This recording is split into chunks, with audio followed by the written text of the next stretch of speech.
I remember meeting Tina. I was 38, she was 36. I think when you're 38 and you're 36 years old, you probably ought to know what you want by then. So it wasn't that we didn't know what we wanted. My desire in my heart, had always been to get married, have children, have a family, have that heritage, pass on to my children, the things that have been instilled in me through God and through my family. We just had to make sure that it was a God thing between the two of us. We were praying for children, we were praying for a miracle, we were praying for God's hand to be involved in everything that we were doing, and that wasn't God's plan.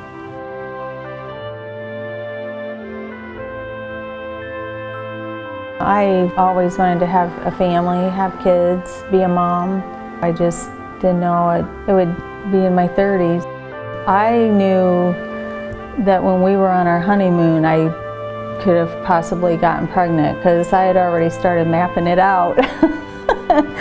We just thought we would try having a family, right away, and we'd seen that after a while I wasn't getting pregnant, and being told, there's no reason really why either one of you cannot produce children. We were told that there was no physical reason why we couldn't have children. And what took place was 2 miscarriages, and the first one was just devastating. There's not enough time, I think, to even begin to share all the emotions that were behind that. And then, regrouping from that, taking time, healing, sorting things out, and then having the second miscarriage. And basically, just coming to the terms with the fact that based on what's taking place in our life and what the doctors are saying, that at our age, you probably are not going to have children unless there's a miracle in your life. There was just so much emotion. As a woman, losing 2 babies and just being in the valley for so long, and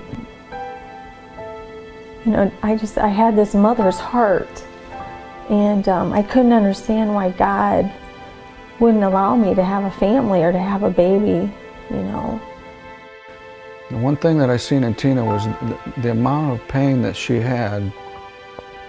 There was nothing I could do to take that away, nothing, and I knew that. I knew I couldn't take that pain from her. I knew that no matter how much I loved her or respected her and showed her integrity and faithfulness within our marriage, I couldn't make that pain go away. There was nothing in me to do that. If there was, I would have done that. And I think God knew that Tina needed me.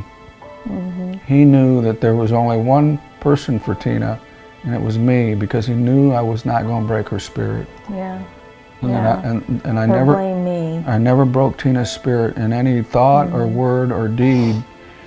And I thought that's the only thing I can do, is let Tina know that God knew that everything that was going to take place in my life and her life, by putting us 2 together, that we were going to need each other.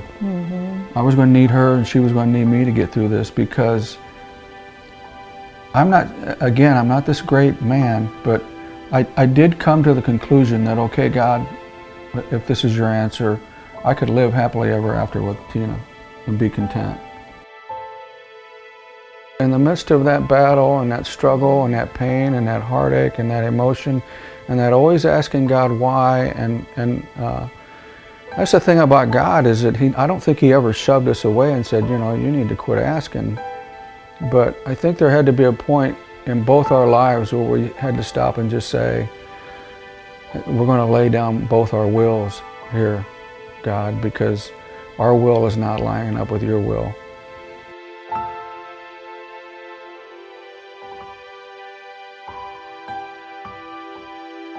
I remember one Saturday saying, that's it, I'm done, no more. Let's just get on with life. This is how God intends for us to live. If this is God's will for our life, I'm okay with it. On that Monday, I was on my way to Decatur because I was worked for a merchandiser, and I was talking to a friend on the phone. She goes, I had a dream about Donny. I'm like, what? She goes, he's sitting at this desk and I think it's for adoption. I'm like, I really appreciate that. I said, but we have just decided over the weekend that we're just going to move on. We are both totally content with where we're at, and it was almost 2 weeks later that I got a phone call at the house asking me if we would be interested in adopting a baby from a young gal. That was on a Saturday. That happened on Sunday. Pastor Dave was teaching about Abraham taking Isaac up to the altar as a sacrifice. And God spoke to me and told me we were going to have a son.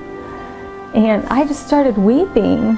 And that Monday, when we met the family, we found out she was having a boy. And